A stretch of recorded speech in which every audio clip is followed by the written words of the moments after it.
Good evening and welcome back to the Rory Talks Football channel, your daily Arsenal news updates, debates and my opinions. If you are new to the channel, please do subscribe. We're on the way to 11,500 subscribers. And if you could click the like button, I'd be incredibly grateful. It's a Saturday night. I appreciate those of you that are here and respect and fair enough to the people that are out doing whatever you do on a Saturday night. There's lots to talk about, lots of Arsenal news to talk about today. We'll be talking about tomorrow as well. I am at this point very, very nervous. We are 25 and a half hours away from potential greatness for England. But Anu Brata, Sportcat, Jack Sachs, Hyper, Ethan, Sam, Adu Ventura, Vivi Vlad, Lord Ferguson of Aberdeen, who is cheering on the Spanish, of course he is. Muhammad Ali, good to see you. Jake, Hussein, YPD, King Kai, Manrasta, Carter, Leo, Smithy. It is good to see you all. Sorry for missing the Twitch streams recently. I've been a busy man. No problemo, no problemo. That being said, we will be back on Twitch later tonight, 10:30-ish. Link to Twitch is down in the description. Whoever is up against Jamal will be in for a tough day, but if it's Trippier, good Lord. I think it will be. I think, and we'll talk about this later once we've got the Arsenal stuff out of the way, but I think Trippier will start at left back. I think he'll play 45 minutes. And then Luke Shaw will come on. Finally made it to a stream. Always watching them back. Boa, I appreciate it. And anyone that watches the streams back, I really do appreciate it. It means a lot. In fact, yesterday was the most viewed stream we've ever had. Big thanks to Mo and Hussam for sending people over. Obviously, that helped. But yeah, I think we're on like 8,500 views for yesterday's stream, which is absolutely crazy. Invert the Wing's tweet today was mental. Yes, it was. Invert the Wing, notorious tweeter, wrote a fan fiction novel about what he wanted to happen, his dream outcome of the Euro 2024 final.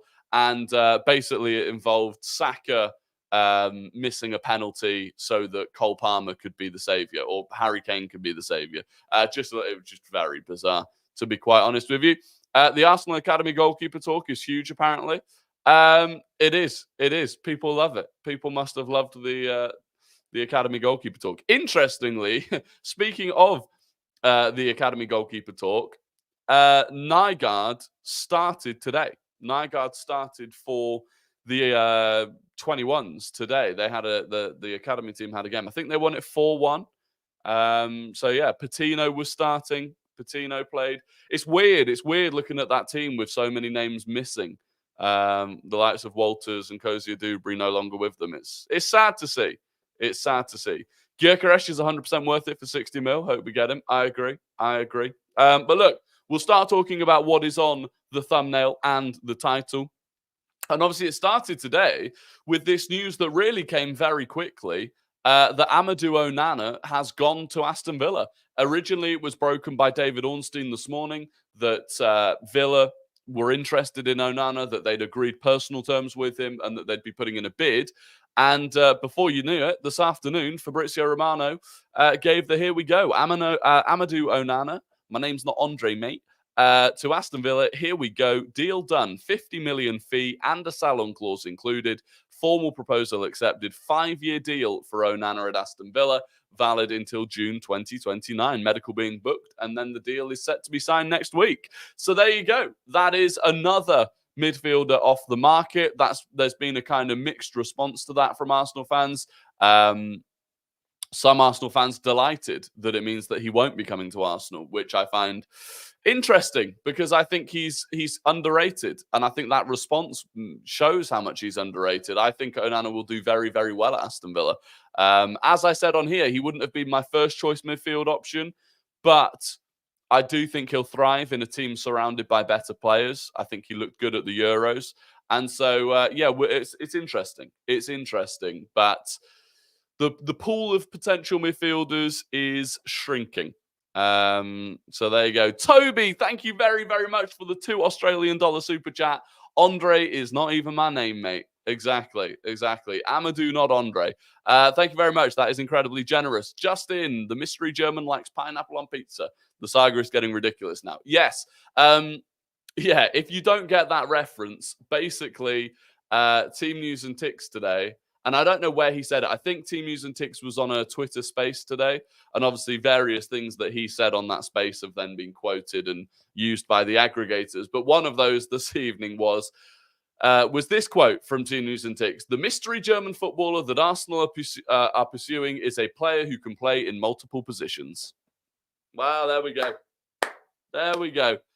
That is brilliant. So the player can play in multiple positions, just like every single player that Arteta ever goes for.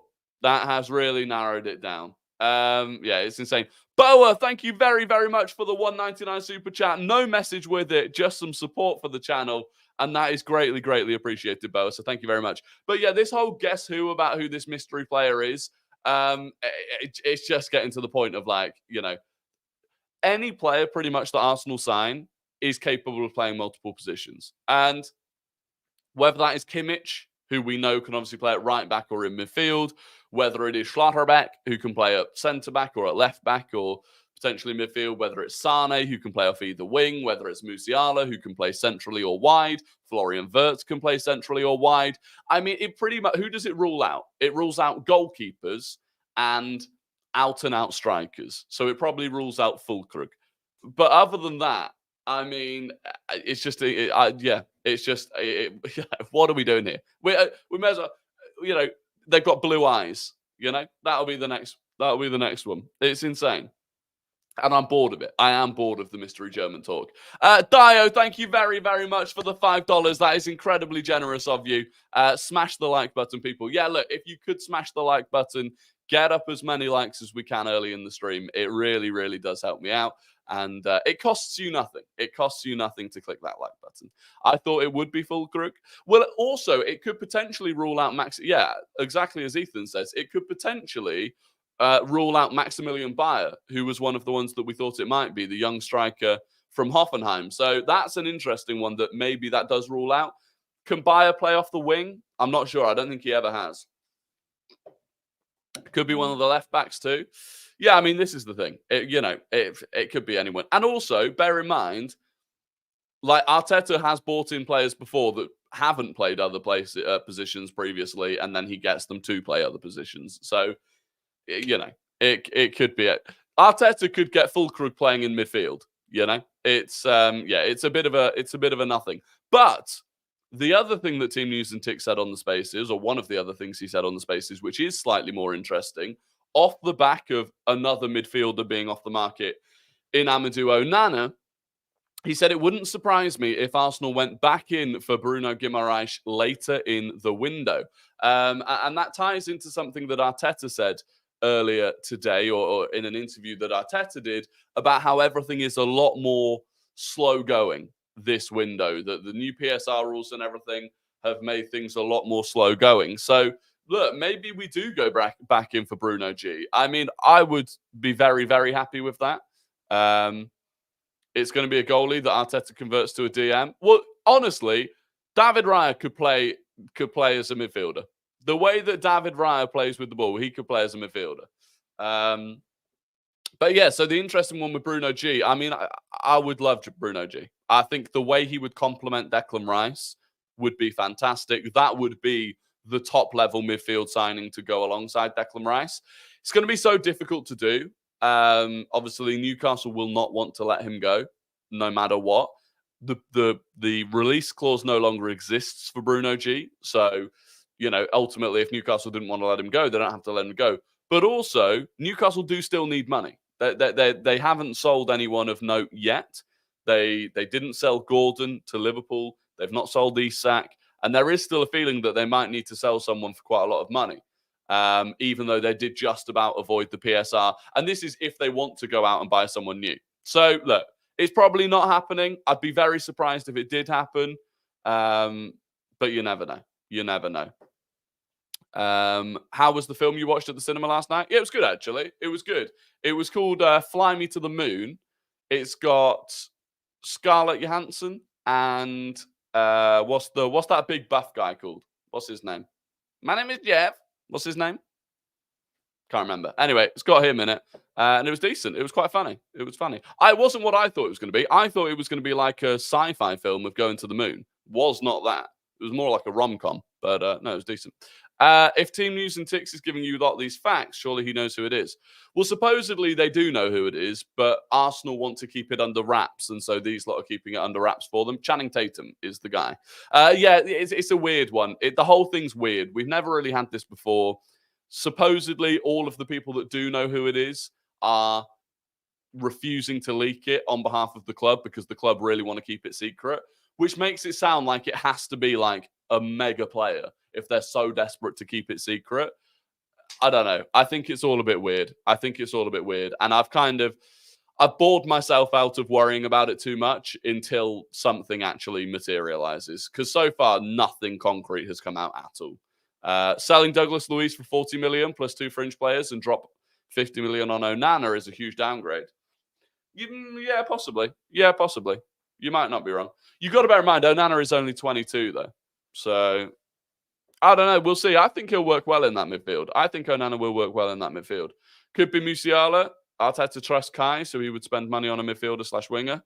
I just think Musiala is just... I mean, it would be insane. If we somehow pulled off Musiala, it would be insane. Andrick, I mean, arguably... I don't mind him. I quite like him. But I would argue that he probably is someone that is... Sorry, just figuring out whether the dog needs a tablet today. Yeah, Andrick is one that I think would be a decent pairing for Declan Rice. But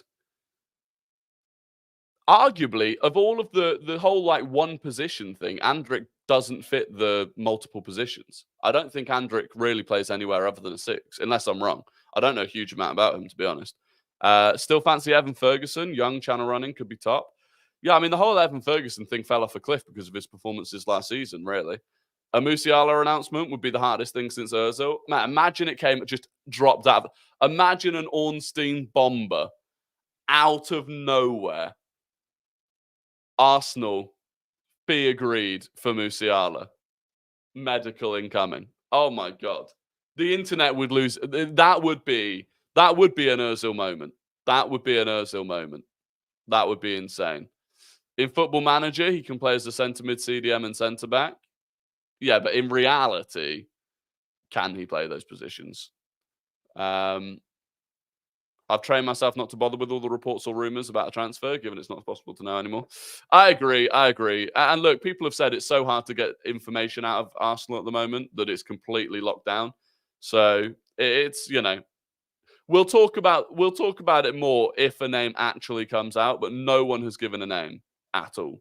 On Calafiori, obviously the Calafiori saga continues. Damasio, Bologna want 50 million euros plus 5 million in bonuses.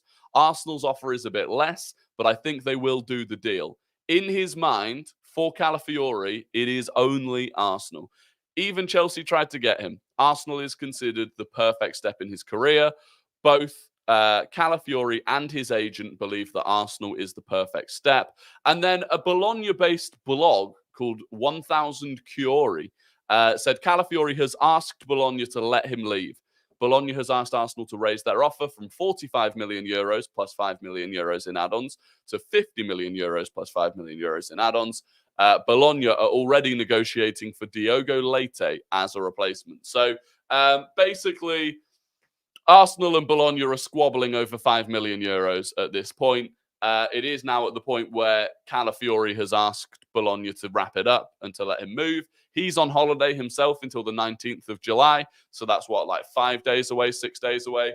And obviously, presumably, once he comes back from that holiday, he wants the deal to have been wrapped up so that he can go straight to Arsenal and go and do his medical and all of that stuff. So it doesn't matter that it's not been done yet. Obviously, if we concluded it last week, it wouldn't have made any difference whatsoever because Calafiori is on holiday until the 19th.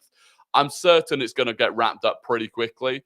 Musiala or Sane? I mean, Sane's an option. Sane is still an option. It does definitely sound like he's leaving. But yeah, with Calafiori, I'm not worried about it at all.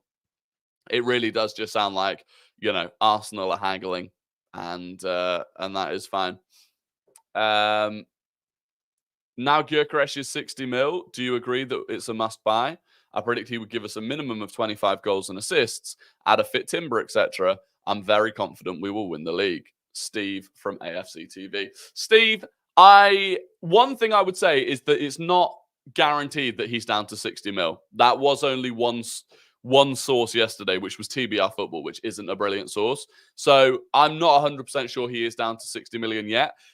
If and or when he gets down to 60 million, which if he's not, if Gyökeres is still at Sporting towards the end of the window, they will drop the price to 60 million because 60 million for Gyökeres is still a massive profit for them and they are a selling club.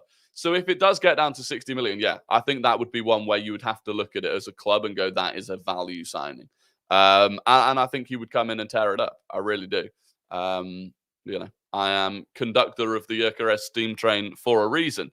What happened to the Sporting source who said the deal was nearly completed? Yeah, haven't heard from them since. Have not heard from them since. So, and that's the thing. Even when you hear these sources that are like this Bologna-based blog, just because they're a Bologna-based blog doesn't actually mean that they know anything more than we do or anyone else does.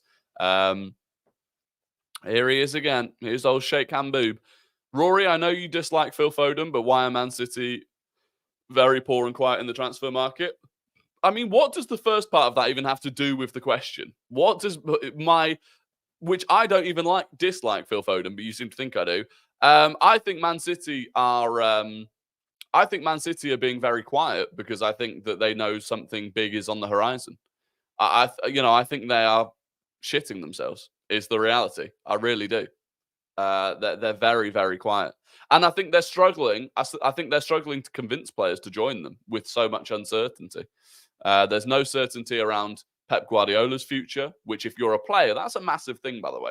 The difference between going and being a player under Pep Guardiola and being a player under any other manager is huge. They don't know, what's the punishment for City going to be, if there's going to be a punishment. Do you want to be one of the City players that's tarnished? Because realistically, if City get done, it's going to be the current squad players almost that are going to be the ones that are actually tarnished, even though squad players gone by, City players that have gone by and since retired or moved on, they're the ones that benefited from it too. But yeah, I think it's interesting. I do think it's interesting. Did you see that Julian Alvarez didn't sign a new deal and is open to leaving City? I did. And I think that's going to happen more and more as well. These players aren't going to sign new contracts, I don't think. They also have an issue. City have an astronomical wage bill. City's wage bill, so their base wage bill is one thing, right? Which is big in the first place in terms of the base payments that they make to players. But also, all of their players have insane bonuses if they win things. So the fact that they won the Premier League again the season before, the fact that they won the Champions League, they paid out big bonuses as well. And there are new restrictions coming in that will really put a cap on your total wage bill, no matter how much money you're supposedly bringing in. So, yeah, it's interesting. It is an interesting one. Boardsy, good to see you.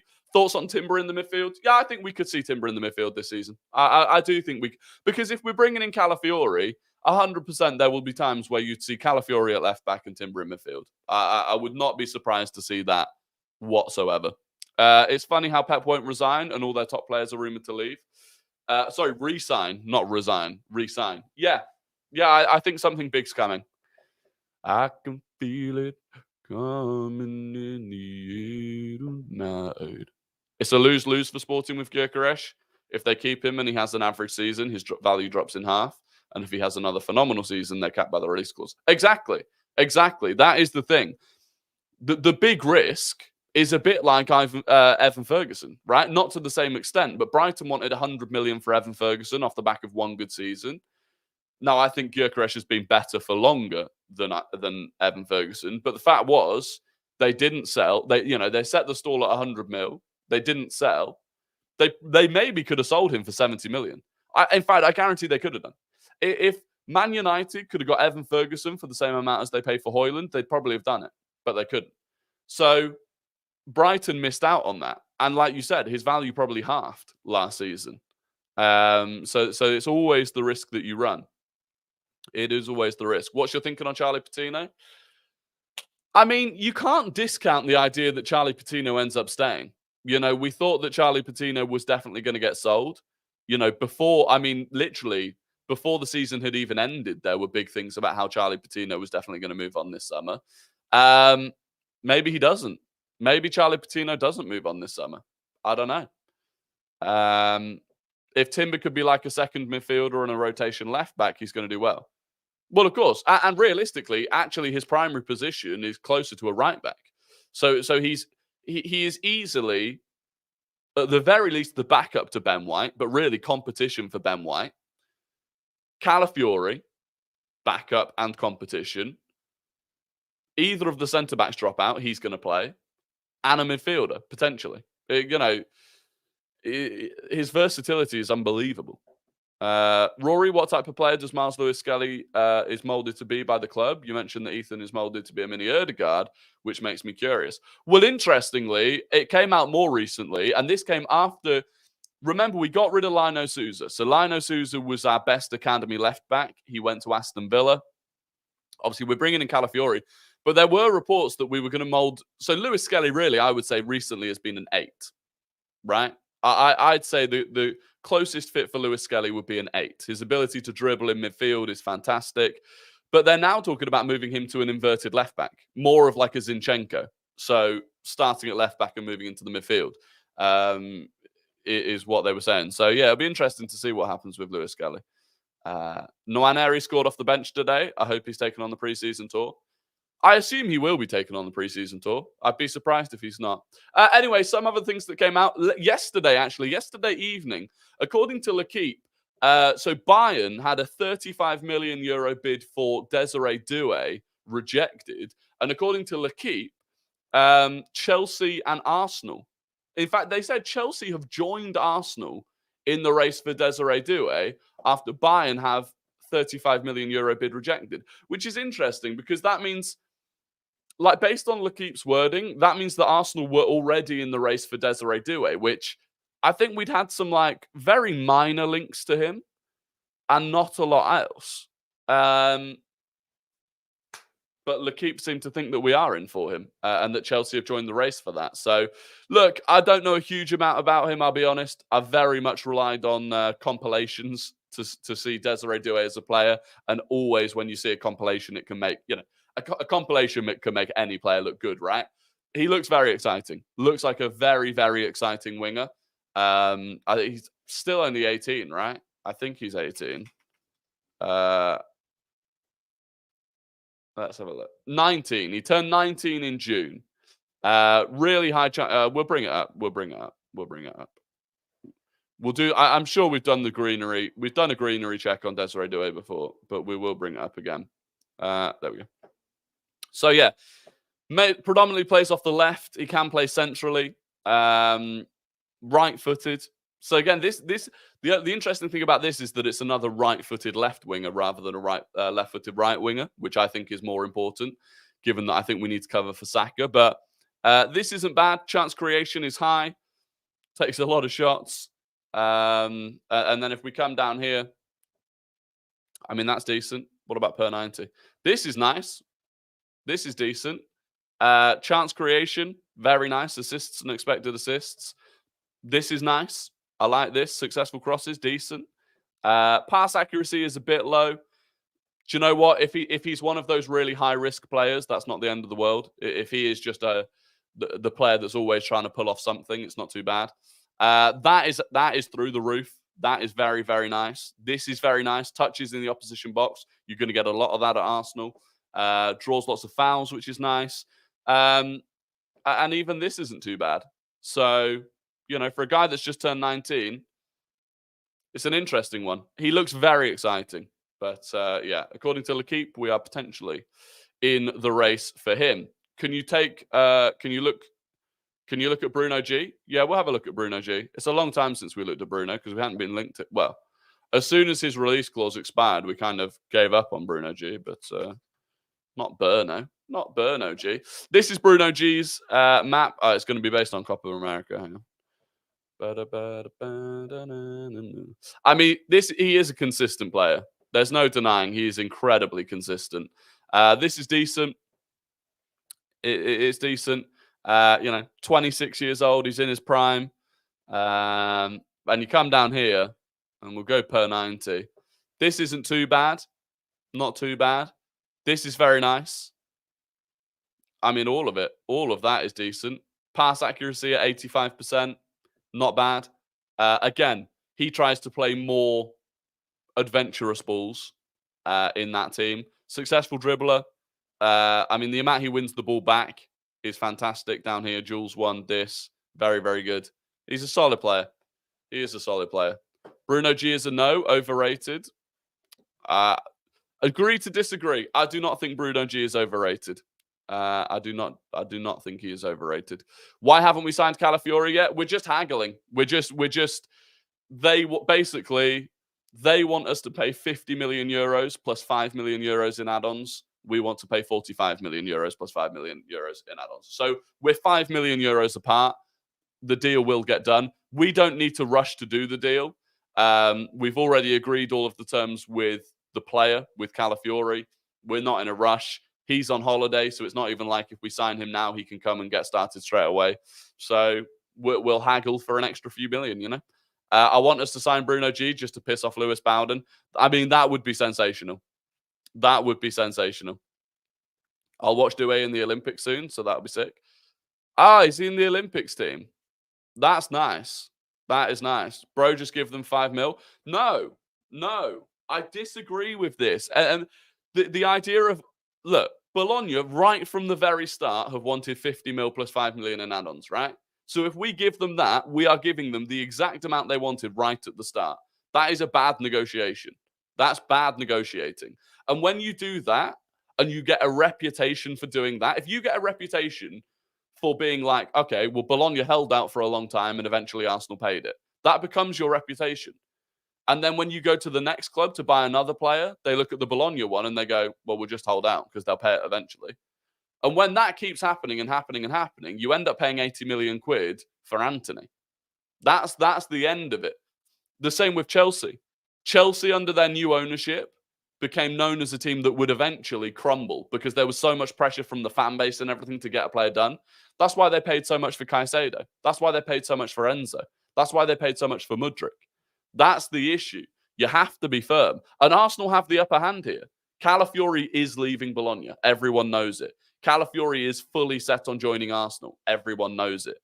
They have to finish that negotiation and they need to go and spend that money as well. So, you know, it might sound like it's only a few million, but for example, right? We just sold Mika Bierith for 4 million. If we then overspend by 4 million on Calafiori when we could have got him for 4 million less, that basically means that the entirety of Mika Bierith's sale was completely pointless because you've just lost the 4 million that you made on him, overpaying for someone else. We've pulled out of Calafiori anyway. Yeah, everyone has. Everyone's pulled out of Calafiori because he's made it clear that he wants Arsenal. He made it crystal clear, and this is coming from Di Marzio himself. Arsenal is considered the perfect step in his career. He only wants Arsenal. That's it. Once you've got that, you're locked in. And that's what we've done. And that's good from Arsenal. To get the personal terms basically agreed first. Happy days. Happy days. Anthony catching strays. Well, it's true, though, isn't it? It is true. Ajax saw Man United. We got Timber for 35 million from Ajax because we were good negotiators and there was a good relationship between us and Ajax. Ajax saw Man United coming and just pulled their pants down for 80 million for Anthony. They saw them coming. They're mugs. And it's going to be difficult now for Man United to change that. So now they've got to be... Now Man United will probably pull out of a lot of deals because they need to show that they're strong negotiators again. Do you think he will join Arsenal's pre-season as soon as his holiday is finished, assuming we agree a fee with Bologna? Yeah, probably. Maybe not straight away. He'll need to do a medical. Then he'll need to do all of the media stuff. I don't know when. Does anyone know when the pre-season lot actually fly out? Do we know when they actually fly? I'm not sure. Partey staying. I mean, look, anyone that has genuine faith in Thomas Partey staying fit next season, good luck to you. We've seen it. We did it last season. We've been there. We've gone into a season saying, if we have a fit Thomas Partey all season, we don't get a fit Thomas Partey all season. You know? Just doesn't happen. An ad? Did you get an ad? You shouldn't be getting ads. You shouldn't be getting ads. Unless YouTube just thinks that I'm that big time now that they can run ads on the channel. I don't know. Thoughts on Zinni in midfield? Nope. Zinni will never play in midfield for Arsenal. I promise you. I promise you. If Arteta saw Zinchenko as a midfield option, we would already. And when I say as a midfield option, look, he moves into the midfield in most of the games that we play. But if Arteta saw him as someone that could start games in the midfield and play that true role of an 8, we'd already have seen it. We'd have seen it plenty of times. We'd have seen it instead of seeing Trossard in there last season. Like, if that was an option in Mikel Arteta's head, we'd have seen it already. And the fact that we haven't shows that he's not. Could we afford Gyökeres, Marino, Eze, Calafiori, and Kadioglu? I mean, what would you say that is? Marino's 30, Eze's 50, so that's 80. Gyökeres, if you could do it for 60, that's 140. Calafiori for 50, that's 190. Kadioglu for 25, 30. You'd be looking at like 210, 215. Yeah, probably, including sales, probably. Is Partey staying? We don't know, but we're not going to be left with Rice and Jorginho as the only two midfielders. So if the midfield market is thinning out, we still haven't bought anyone. I think if Partey goes, we need to sell two. If Partey goes, we need to sign two midfielders. So if we don't have the ability to go and sign two midfielders, then in my head, Thomas Partey must be staying for another season. Is there any interest from anyone that would want Zinni? Not really. There was a bit of interest in Zinni from Bayern at the start of the window, but there's been nothing on that since. Give it time. A Saudi bid is pending. Possibly. Hopefully. But then we need to find a quality replacement. Because, by the way, there are very few midfielders on the market that I think are an upgrade on a fit Thomas Partey. So you've still got to go and then find the replacement for Partey. And then you probably need to go and find another midfielder. Because having a brand new midfielder, Jorginho and Rice, as your three midfielders, that's still not enough. When do you think our transfer market will rapidly increase? I don't think it will. I don't think we will suddenly see an onslaught of signings out of nowhere. Arteta came out today and said it's very slow right now. In fact, this is what Arteta said. He said a very different summer. With the Euros and Copa America, I think you can tell everything is a bit slower. The market and the new rules in place have made clubs more aware, and it's a bit more delicate to do business. We have adapted to that, and we still want to deliver. And what we want in the transfer window to have a much more competitive team and improve the squad in every area that we can. But to me, that's sounding like, he's basically telling the fans, you're going to have to be patient this summer. You are going to have to be patient this summer. And we are being patient. Some people are losing their heads. You see it in the fan base. I see it on Twitter. It's hilarious. People are losing their heads. People have started losing their composure. You got to relax. Yeah? You got to relax. You got to calm down. Bide your time. Things will happen. And by the way, opportunities can present themselves later in the transfer window, like a Gyökeres price drop, like an Osimhen price drop. And if you haven't spent your money yet, and other teams have, then those opportunities present themselves to you. Villa, everyone's very excited about Villa right now. They've already spent 100 million euros this window, plus another now 50 million on Onana. But at what point have they blown their load? And then later in the window, if an opportunity provides itself or opens up, you can't go for it. How old is Osimhen? What is he, like 25, Osimhen? I want to say 25. I want to say 25. 25. Bull knowledge. No, that's not really bull knowledge. I've seen it before. Zinni is part of the mystery German deal. That's why it went quiet. Maybe. But that would mean it was probably a Bayern player. I mean, maybe Zinni is part of it. I don't know. Maybe. Arsenal fans are so reactionary in the transfer market. Last summer we focused on the incoming all fans complained. We didn't sell enough, and now we're selling people, and they're complaining we haven't signed anyone. Yeah, it's just, it's a lot of it's FOMO. A lot of it is FOMO. Fans see other clubs signing players, and they're like, "Oh, why aren't we doing it?" Relax. What about Gyökeres? What about Gyökeres? Still available.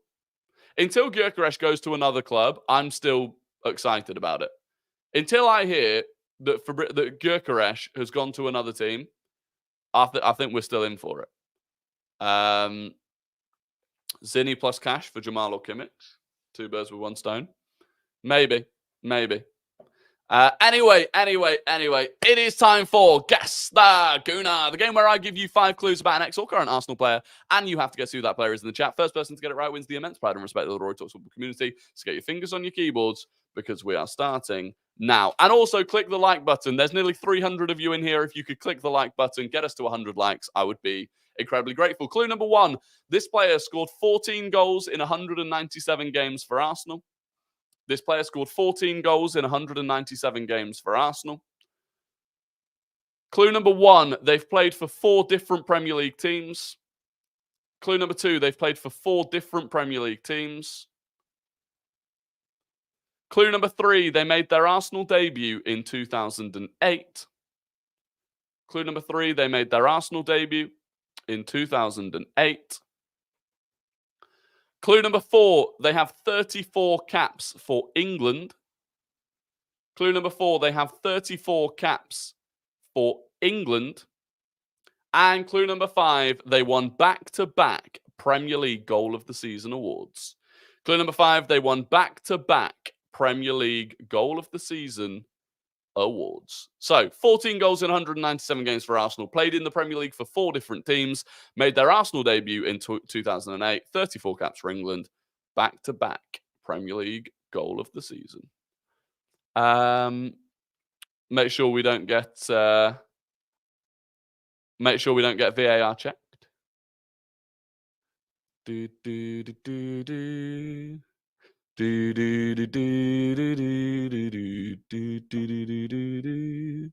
There we go. Oscar is the winner. Jack Wilshere was the player, and Oscar is the winner. Congratulations, Oscar. Very, very well done. I think you got it before the final clue, which is impressive. Safi was second. Congratulations, Safi. Ross Lawman was third. Jake was fifth.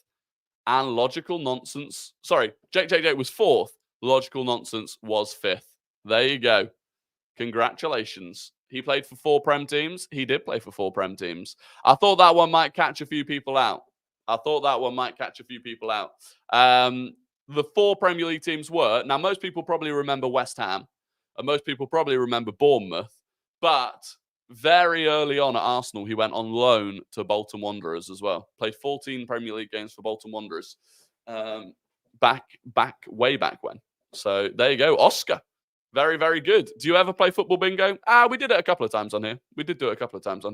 Not so much anymore. But yeah, if you didn't hear me whilst I was doing that, please do click the like button. Are we on 100 likes? If we're not on 100 likes, pitiful, truthfully. But it is time for Guess the Non-Gooner. I'm going to give you the entire career path of a player who does not and has not played for Arsenal, and you have to guess who that player is in the chat.